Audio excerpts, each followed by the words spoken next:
going on, everybody? Drix is here for the PDH Pals, and I got yet another Pauper EDH deck tech for you. Now, I'm really excited to talk about Squallmonger here, but if there's anything you're excited to hear about from us, be sure to comment below and let us know about commanders that you like in PDH, and we'll be sure to make those deck techs for you. But today we have Squallmonger, and this is part of a rather illustrious cycle of creatures from my personal favorite set, Mercadian Masks. This is one of the Mongers. Now there's one of these in each color. They're each 4 mana, 3/3s, and they all have an ability for 2 colorless mana that any player may activate. Now that's some pretty wild stuff, okay? I mean, normally you don't want to give your opponents free abilities and spells and such, but this one, you know, you can kind of make it work out in your favor in a lot of ways. So let's go through this here. As I said, 4 mana, 3/3. And for 2 colorless, we can have Squallmonger deal 1 damage to each creature with flying and each player. And as I said, any player can activate this ability. So basically, we have a repeatable board wipe on flyers. And that's cool. You know, there's flyers every once in a while. It's good to get rid of them. But what we're going to focus in on today is the fact that this hits players as well. Any player can pay 2 mana to do 1 damage to each player. So we have a way to kind of slowly kill everyone, right? And we're in green, so we can get a lot of mana to just activate it ourselves as well.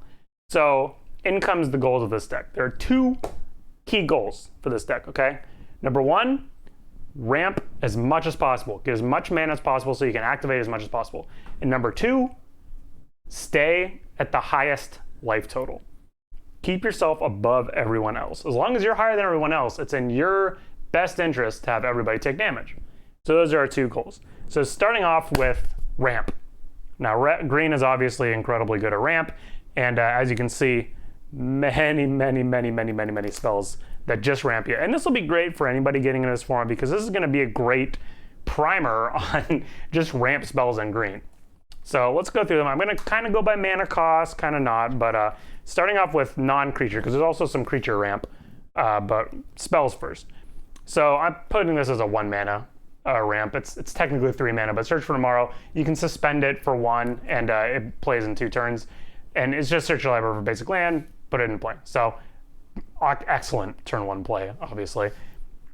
Now that's the only 1 mana option you'll get, but 2 mana does have quite a bit. So first off, we got Rampant Growth and Nature's Lore. Now this is a cool full art Rampant Growth, but I mean, if you've been playing Magic for any amount of time, you probably know what Rampant Growth does. Search your library for a basic land, put it into play tapped. Nature's Lore is great because we're monocolor, and it just says search for a forest and put it into play untapped. So you can do other stuff with that mana that turn as well, which is awesome. And then also at 2 mana, we have Coney Heart, which is really great in tandem with your ramp spells, because for every land you play, you put a quest counter on it. Yeah, a quest counter. And then once it gets to 3, you can sack it, and you get 2 lands into play tapped. So, you know, we're already ramping up here. Now, one more thing at 2 mana. This is kind of an interesting one. Gaia's Touch. So 2 green enchantment, weird old card from the dark. This is, you know, PDH is probably the only place you're going to see this, which is a great thing about PDH. You get a lot of weird cards into the spotlight. But basically, this says you can play an extra land each turn, but it has to be a forest, which we obviously don't care about. We only play in forests, really. But also, you can sack it to add 2 green to your mana pool. So once you run out of lands in your hand, you can say, oh, I'll just sack it, use that 2 green to play, you know, my Rampant Growth or some other spell, you know. So really interesting card, and really helps you out. Especially, you know, you can keep like a 6-lander with this deck, and just Gaia's Touch is awesome. So that's about it for 2 mana. A lot of 3 mana though. So first off, in 3 mana, Cultivate and Kadamas. These are kind of your bread and butter for ramping in many formats, but definitely in PDH as well. Gets you 2 basic lands, puts 1 into play tapped, 1 into your hand, so you get your land drop for that turn if you need it, or the next turn. And you know, if this was a multicolor deck, it's really great for fixing, but for us, it's just a guaranteed land drop plus a you know, a ramp spell. And plays nicely with, once again, Gaia's Touch, because you get that forced hand. If you don't need it for the turn, maybe Gaia's Touch will let you play it. And even better with Gaia's Touch, Niece's Pilgrimage. Now, in a mono green deck, this is basically as good as Kadamas and Cultivate, except a little better, actually. So by default, it gets you 2 forests, 1 into play tapped and 1 in your hand, which is what you'd get with Kadamas and Cultivate anyways.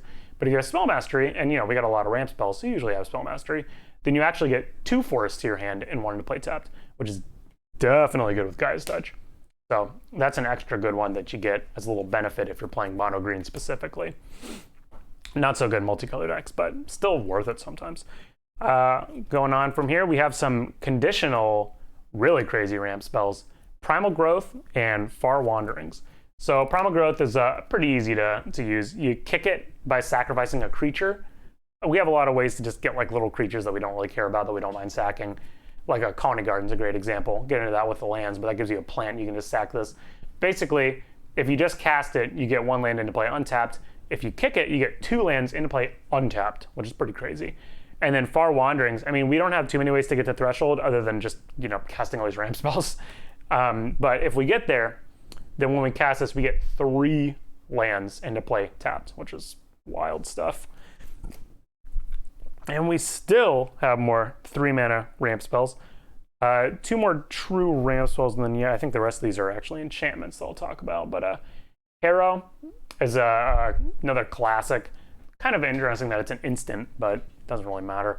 But you have to sack a land, and you get 2 lands into play untapped. So really good to play alongside, another ramp spell or something else you're trying to do in the same turn. Or you can just take that 2 mana and funnel it into Squallmonger for a little damage to everybody. Nice stuff. Oh, Growth Spasm. This is another great way to use Primal Growth. You get that Eldrazi spawn when you cast it. Why not sack it to Primal Growth? But otherwise, it's just a rampant growth, and it gives you this thing. Which this thing's nice even if you don't have Primal Growth, because you can sack it for a colorless, which will just help you play something else. So, you can really just tear through these ramp spells if you have a few in your hand, because so many of them give you mana that turn as well. And then, in 3 mana, we have 2 more that are actually enchantments. So these each basically enchant a land and make it tap for an additional mana. But they also gain you a bit of life. And that's kind of the other, goal of the deck, is to stay above everyone in terms of life total. So that's why they're in the deck. Gain you a little life, and also it's just a ramp. So kind of pulls double duty, fulfills both your goals at once, which is nice. There's a few more of these, but I don't think they're as good as ramp spells. I'm only playing those because they have life gain attached to them. And in 4 mana, we get 2 excellent cards for mono green, kind of like Nisa's Pilgrimage. These are only good for forests. But Ranger's Path gets 2 forests into play tapped. Skyshroud Claim gets 2 forests into play untapped, which is crazy good. But, pretty straightforward cards. 4 mana, a little higher, but you're obviously going to have the mana for it, so no big deal. And then one more, technically this is 3, but if you can, you want to entwine it for 6. So a little more than 3 most of the time, but basically you either search your library for 2 basic lands, put them in your hand, or play 2 additional lands this turn. Usually you want to do both. You can entwine it for 3 more. So basically this is like another Skyshroud Claim for 6 mana, which again, you got so much mana when you're playing this deck. It's really not that hard to just get to 6 and cast that. So that's, believe it or not all of the ramp. That's just the non-creature ramp. We also have a couple other little cheeky ramp creatures. Starting off with, of course, Sakura Tribe Elder, Rampant Growth on a stick. You can do the classic block and sack it to take a little less damage and also get a land out of your deck. Ondu Giant and Silverglade Elemental. Both these guys search for a forest, or no, just a basic land, or the Silverglade gets a forest, Ondu Giant gets a basic land. But either way, they're both getting forests for you. They just put it into play tapped. Actually, Silverglade puts it into play untapped, so that's a little benefit to him. And he's a 4/4, which is really nice. Now, there's a bunch of these guys. These are just the ones I decided to play. But, you also got like Wild Wanderer and some other ones. I know there's a bunch of these. There's some elf, Farhaven elf or something. Like I said, a ton of them. You could swap out some of the non-creature ramp for more of those guys if you just want to kind of flood the board. And it would probably function pretty well too. But I think generally the non-creature ramp is more efficient. And that's really what we're going for, is efficiency. We want to get to like 18 mana on turn 7 or something crazy. So that's more what I went for. But like I said, you can do creatures if you wanted to. And then just 2 more. So first off, Yavimaya Odor doesn't really ramp. It gets you lands to play though. But this card's just so sweet, and I didn't know what other category to put it in, so I threw it in here. So basically, when this guy dies, you can search your library for 2 basic lands and put them in your hand. And then he also has a way to sack himself to draw a card. So basically, if you sack him to draw a card, you put 3 cards in your hand, which is kind of crazy. And again, good with Gaia's Touch to help you get them back out of your hand. But he's just awesome. And last one, but not least, Fertilid. Gets 2+1/+1 counters when you play it. You can remove them to Rampant Growth. And, you know, you never know if there's going to be somebody proliferating or some other shenanigans going on. Somebody might help you out, put a few counters on this. But, you know, that's what politics are for, you know, getting some counters on your Fertilid, right? Okay, so that is ramp. Yes, that. All of that. Like I said, goal number 1, ramp. Lots of mana. That's what we want. Goal number 2, stay above everybody in life total. So best way to do that, gain life. So first off, we have a few kind of heal bombs, so to speak. So these are like big one-time gain a lot of life effects. So let's see. First off, you know, the epitome of heal bomb, for green at least, is Blunt the Assault. So not only is this a fog, so you're blocking, you know, effectively gaining however much life you were going to take during combat, but also you gain a life for each creature on the battlefield. So crazy stuff. Very annoying card. We all groan when we see this played. You know, I've just really been getting sick of life gain lately, and I think that's why I haven't been playing this deck as much, because I almost feel bad when I play Blunt the Assault. It's just such a swing in like towards making the game take longer. But, you know, that's your goal. Stay alive. So, and particularly stay above everyone. So, got to play it. And then Respite's a slightly weaker version, but it costs 2, which is great. But you only gain life for each attacking creature, which sometimes is close to the same amount. Usually is a good bit less, though. But, you know, still good. And then we have Fruition and Toil to Renown. Interesting cards. So Fruition, you gain a life for each forest in play. So first off, you're ramping like crazy. So you could easily be gaining 10 to 15 off of yourself.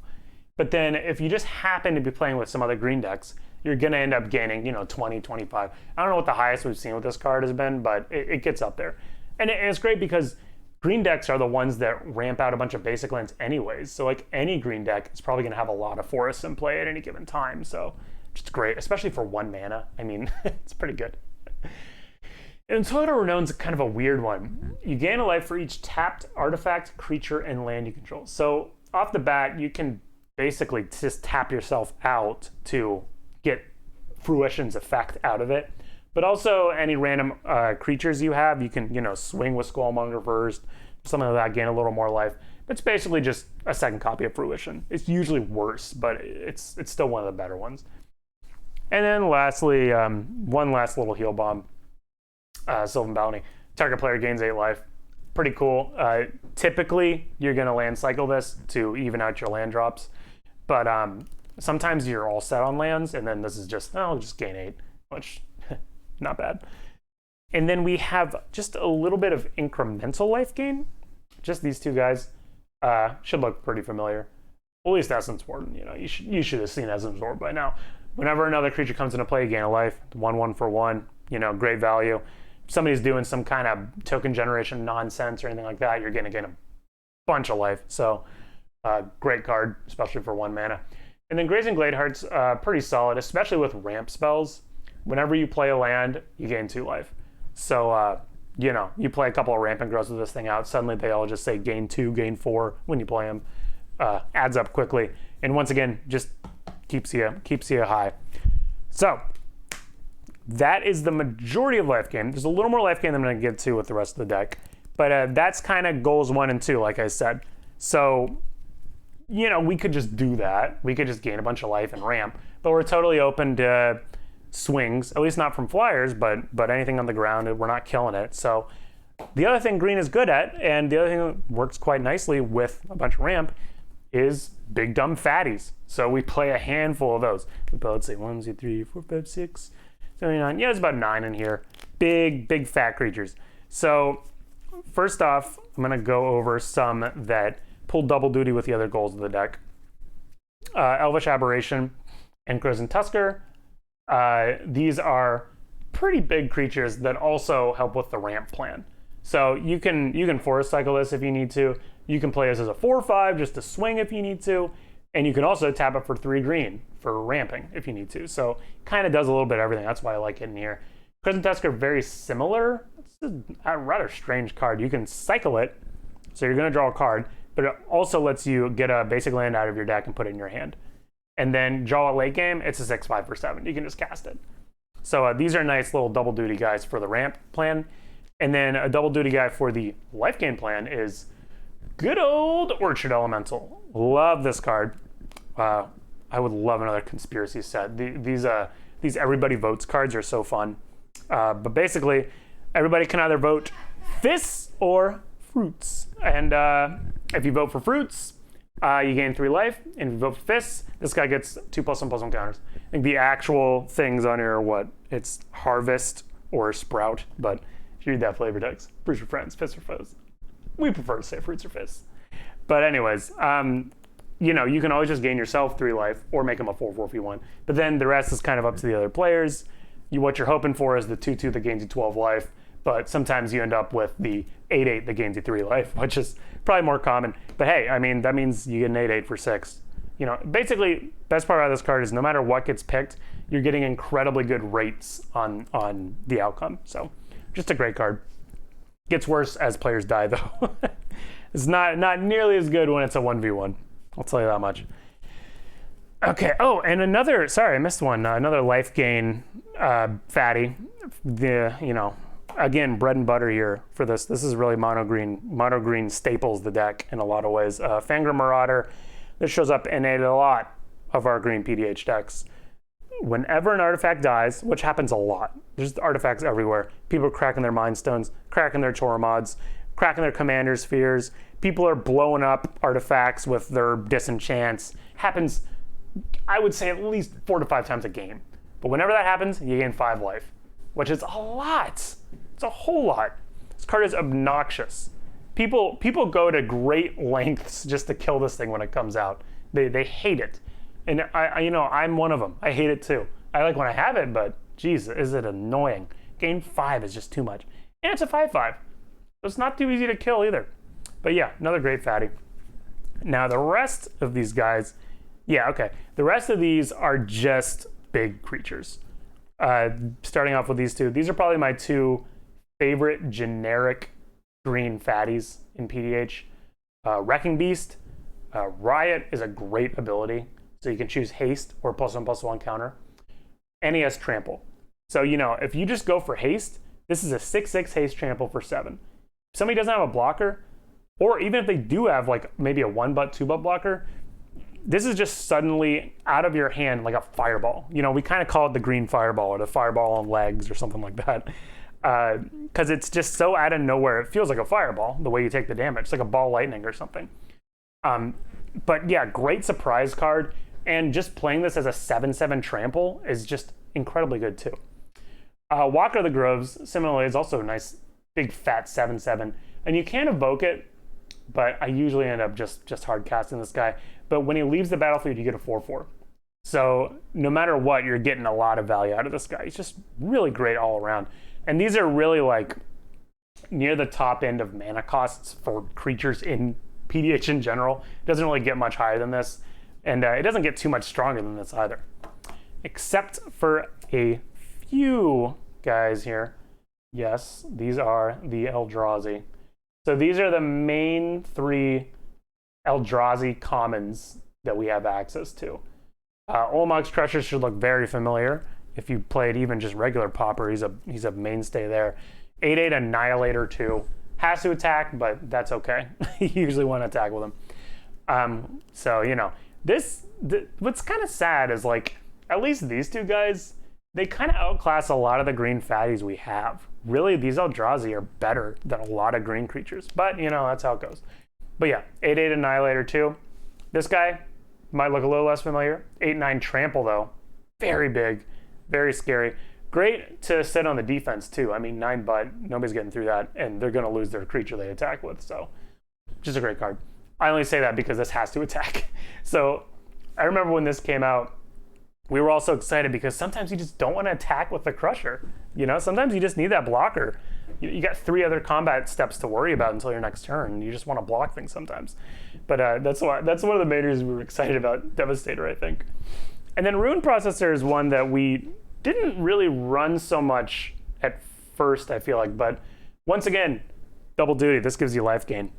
And as life gain crept into our formats, we started putting this in more and more decks. But yeah, 7/8 for 7, still great stats. But also, if anybody has anything in exile, which happens pretty often, there's a lot of relics, there's Tormod's Crypts, all that stuff going around. If anybody has anything in exile, you can put it back in their grave, and you gain 5 life. So just another little pinch of life gain, but mainly he's in there because he's a 7/8. He's a big dude. But yeah, so there's some fatties. And so now the rest of the deck is mainly removal, actually. So, we can get all these nice fatties, but the other thing that green really has to offer is pretty solid all-around removal. So, first off, what it does best is artifact and enchantment removal. So I run, let's see, I guess about 6 ways to destroy artifacts and enchantments. So starting off with one of our favorites here, Seal of Primordium. I know you've probably heard Deej, gush over this card many a time, but we love open information removal in this format. Or not even just in this format, but in multiplayer in general. Because everybody knows about it, and just the threat of it is typically better than blowing it up. Because it just means they're going to utilize that stuff to hurt people that can't remove it. And let me just throw in Wicker Ball as well, because he's kind of the same thing. But Seal Primordium, 2 mana, you can sack it to destroy an artifact or enchantment. So it's basically naturalized, but you can pay the mana up front and just leave it there, sack it when you need it. Wicker Ball, kind of similar. It's a 4 mana 4/4, but it comes into play with a -1/-1, and you can pay a green and remove that -1/-1 to destroy an artifact or enchantment. So both things, open information. Your opponent kind of has to play around it, consciously, which can lead to things that typically work more in your favor. So 2 great sources of artifact and enchantment removal right there. And a few other great ones. These are both 2-for-1s, which is great. Relic Crush is one of my personal favorites. I love that it's an instant, and I love how splashable it is because it's 4 colorless. Of course, it doesn't matter in this deck, but still, I just like this card in general. 2 artifacts or enchantments at instant speed is just a really good value. And Gleeful Sabotage, much cheaper, but it is a sorcery, which I don't like about it. But as this Conspire ability, you got to tap 2 untapped creatures you control, share a color with it, and if you do that, you copy the spell. So you can play it just to blow up 1, or if you have the creatures available, you can blow up 2. So kind of the same rate, just not an instant. And then say there's more than 2 artifacts or enchantments, or maybe just more than 2 enchantments. That's what Multani is decreased for. We play 1 Tranquility effect in this deck. And some games, it just seems like there's a little too many enchantments out there. We only play 3 enchantments, so we don't really care about it. But this destroys all enchantments. And, we got to gain some life. So this gains 2 life for each enchantment destroyed that way. So just, 1 Tranquility effect. Tranquility effects are weird because there's actually so many available to you at common. But in a lot of games, you end up just not dealing with enchantments. So you feel bad having them in your deck. But I feel like I can keep this one in, even if it's just destroy 1 enchantment, just because it gains me some life. I figure that's good enough reason. So that's artifacts and enchantments. Now, green can also remove creatures, but it's a little more complicated. First, before I get into it, though, I'm just going to say I do have Lignify in here. Kind of the classic commander killer. It's much better to nullify a commander than to kill it, because killing a commander means it's just going to get recasted. This is a great way to make a commander useless without offering them the ability to recast it. It turns it into a 0/4 with no abilities. And this is better than most of them because it makes it a 4-butt. Because a lot of these types of effects make them 1/1s or 0/1s, and then they're just bound to die to something accidentally. But when it's a 4-butt, that's unkillable in this format, as we say. So even if you're swinging into them with a 3-power creature, they can't kill their commander even if they want to, which is a nice thing about it. But like I said, green can kill creatures, but it's a little more complicated. You need a nice fatty out, because what we're going to be doing is using some fights. So basically what these cards do is you have one of your creatures deal damage equal to their power to another creature. which if you have a nice Ullmark's Crusher out, that's 8 damage to something, which will kill most things in the format. So first off, we have 2 that just do that creature's power as damage. Ambuscade and Rabid Bite. Ambuscade is an incredible card. +1/+0 to the creature first, and then it deals its power to another creature. So you can turn your Crusher into a 9/8, kill another creature, and then swing for 9. You know, really great card. And Rabid Bite, it just does its damage to another creature. Now the rest of these are true fights, meaning that the other creature also deals its damage back to the creature you target.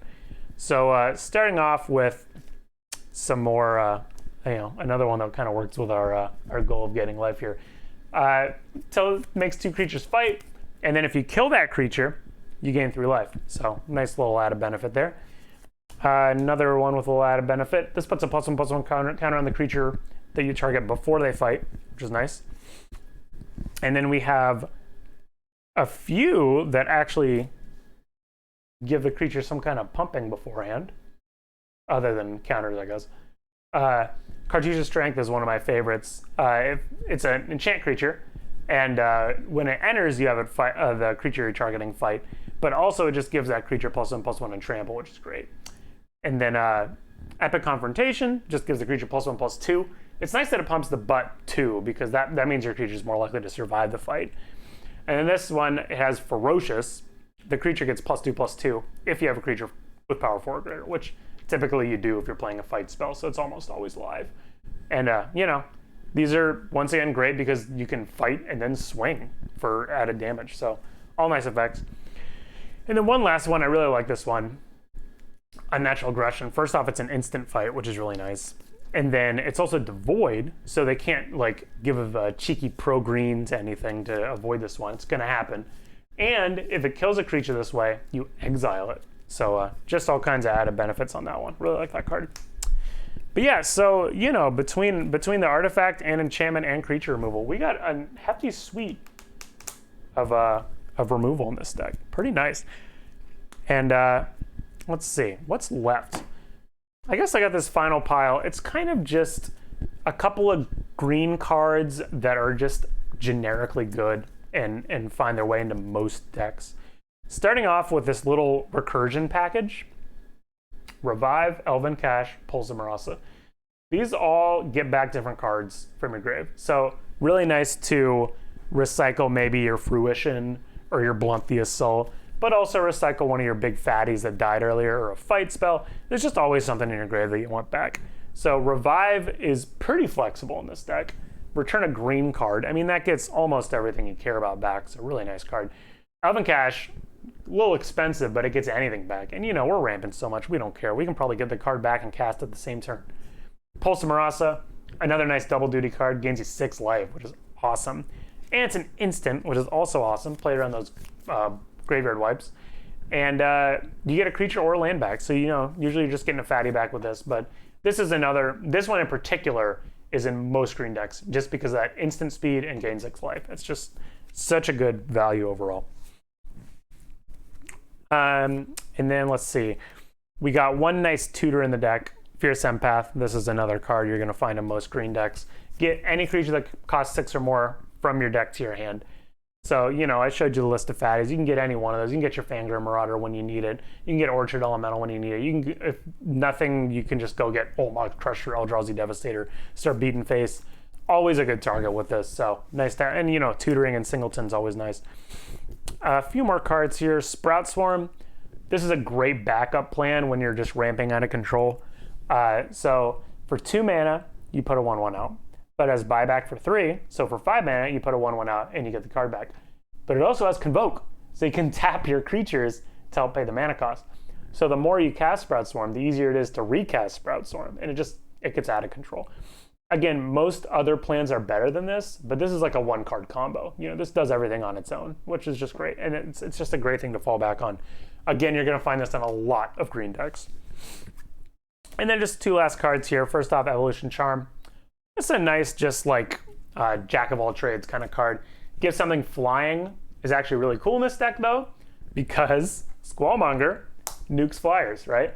So if somebody has like a 4-buck creature, you can that does have flying. You can give it flying and then pay 8 mana to kill it.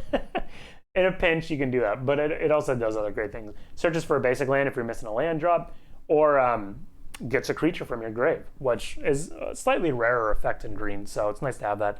You know, it's like another Pulse of Marasa. Just get that one fatty back and play it again. And then, last but not least, I have one of the 2, main enchantments for green. I have Broken Fall. Return it to its owner's hand or generate a creature. This thing is so obnoxious. It just never seems to go away.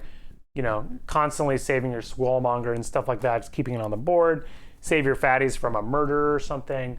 Just such an annoying card. Now the other enchantment that you're going to see in most green decks, except this one, is Spider Silk Armor. It's an enchantment that says all of your creatures get +0/+1 and reach. And I am not running it in this deck, although I probably could, but the reason I'm not is because I can kill creatures with flying very easily. So generally, reach is just, meaningless to me. And most of my creatures are really fat. I'm playing Olamog's Crusher and stuff. I'm not playing little 1-butts for the most part.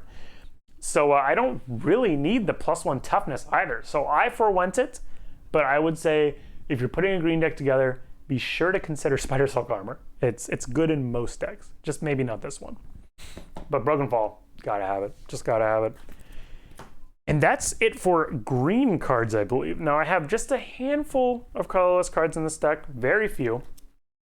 First off, the only 2 rocks in the deck are Pristine and Commander Sphere. I could probably put a Mind Stone in here. In fact, I thought I had Mind Stone in here. I gotta probably find a cut for that and sneak it in. But Commander Sphere is in here because it draws a card, which is nice when you need it. And Pristine Talisman's in here because it gains you life every turn. Otherwise, green can generally do better with ramp than it can with rocks. So you should probably look more into the ramp instead of the rock plan. But in other colors, really look for playing maybe 7 or 8 mana rocks. I think that's a pretty nice number, depending on your deck strategy, but most of them can benefit from a little ramp, especially in a slow format like this. And then we got, of course, the 2 pieces of Gravehade that everybody can run. Tormod's Crypt, tap, sack it, target player exiles their grave. And Relic, you can tap it to have a player exile 1 card, or you can pay 1 and exile it to exile all graves. And you draw a card, which is great in this deck, because just having a basically 2 mana cycle is nice when there's very little card draw in the deck. But these don't need much of an explanation. I mean, they're in every deck pretty much. Maybe not Crypt, but definitely Relic. And then last but not least, we have Darksteel Pendant. A little scrying never hurt, especially in green. And yeah, and indestructible, so it's not going anywhere. So very nice. And you always have the 1 mana to spare to do that little scry effect. And that's it for non-lands. So just a few non-basics to go through here. First off, why not play the life gain lands, right? I mean, that's kind of the goal here, is stay above everyone. Radiant Fountain gains you 2 life, Seraph Sanctuary gains you 1, and then another 1 whenever you play an angel. We play literally 0 angels, so this is literally just a land that says gain 1 life, tap for colorless. Slightly worse Radiant Fountain, but it's a monocolor deck with like 1 million ramp, so really doesn't matter to play a couple of colorless lands. And then to really stick it to him, Sunscorched Desert deals 1 damage to target player when you play it. And again, keeps you higher than them. That's the goal, right? We played 2 cycle lands. I should probably put the desert in here as well, but these are great when you draw them late. You just cycle them away, draw a new card. This one cycles for 1 forest, or 1 green. Sorry, I didn't have an English one, I guess. I don't know where we get all these Japanese cards anyways. A few more non-basics. Quicksand real quick. I mean, sack it. Dark creature without flying gets -1/-2. Pretty good for here, I guess, because flyers are generally going to die anyways, so you don't have to worry about non-flyers. And Fertile Thicket is kind of a weird one. I don't think many people run this, and I might end up just taking it out of this deck eventually, but it's never really done me too bad. So it enters tapped, but it does tap for green. But when it enters the battlefield, you look at the top 5, you can take 1 basic land and put that card on top of your deck, and the rest on the bottom. So, this deck, more than any other deck I've seen, really, would love to just draw a land every turn and play it. I mean, if you can just get Squallmonger, stick them on there, and just slowly kill everyone, I mean, that sounds great to me. So that's why I have it in the deck for now. I don't know if it's really worth it. It does enter tapped, but it hasn't done me too bad. Coney Garden, mentioned this earlier. Gives you a plant when you play a 0/1 plant, but it just enters tapped. Kind of like a why not thing. Keeps your life total higher. If people try to attack you, you can chump block with it. And then lastly, Opal Palace. I mean, there's not much reason to forego this card in any deck, really, because, you know, in a multicolor deck, it's a filter land, which is nice. And in a monocolor deck, you don't really mind just having this for colorless. And you never know when you'll want to just pump up your commander. You know, even if your commander is not like a commander damage deck or whatever. I mean, just to have a 3/3 on the board or something every once in a while if your commander's a 1/1. Like, it's good enough for me. You know, I don't need much convincing to run another non-basic land. So I put Opal Palace in pretty much all my decks. It's pretty good in this deck because, you know, Squallmonger gets some hate, and, you know, it's pretty easy to recast this for a lot of mana. So you might end up casting Squallmonger as a 7/7 late in the game or something like that. But, yeah, I just don't see much reason to not run it. And then, other than that, just a bunch of forests. I had to do all of these Mercadian Mask ones. I love this art. I also have this one nice foil signed one that I love. Rob Alexander, man. Some good art. But, yeah, I think there's 35 lands in the deck. Sounds about right. And that is Squallmonger. So very simple deck, really. I mean, bunch of fatties, bunch of heal bombs, bunch of removal, and a bunch of ramp. That's really all more there is to it. So I hope you enjoyed it. I can't wait to go through the other Mongers. They're some of my favorite creatures in the whole game, I'd say. So I'll be picking those up later on. But for now, that's Squallmonger. Hope you enjoyed it. And this is Drixus, signing off.